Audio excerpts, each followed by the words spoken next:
Na niko na furaha katika bunge yetu ya mwananchi ya Jacaranda. Usiku wa manane wamenyeke, wamesema Raila ho, wamesema baba hii, baba huyo, baba amenyanyasa, baba amefanya nini, baba amedhulumu, baba amedhulumu mtu. Wewe amedhulumu kwako ama kama umedhulumu kwako wewe, kama huwezi lisha watu wako, ambia baba wewe utafute kazi ama ya mjengo. Sasa mtapika mada tena. Orengo. Mr. Speaker, Raila alitoka na hii nchi mbali. Manake yeye ndio amekalia sisi mpaka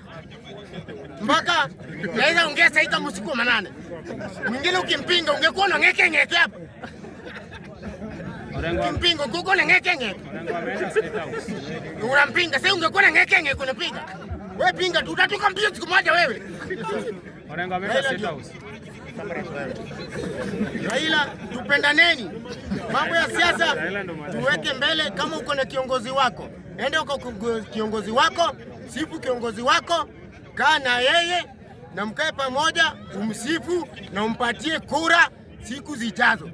Tutaki kuona madoadoa ati ulikuwa kule, wewe ulikuwa kule, hiyo hatutaki kuona.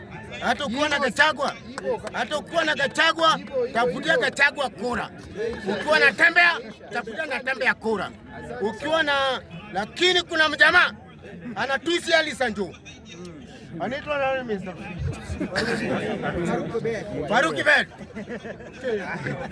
Faruki Bed. Hivi kama usikuwa manane. Order members. Faruki Bed. Kila mara unatusi Ali Hassan Joho. Na kigogo, huo ni kigogo wa pwani.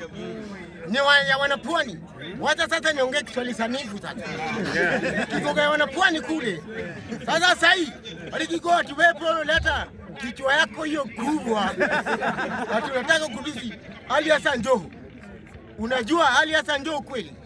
Maana unamjua kweli? Ni mwenye leo, kesho tuko na Ramadhani. Mimi kama Muislamu tutasherehekea huko.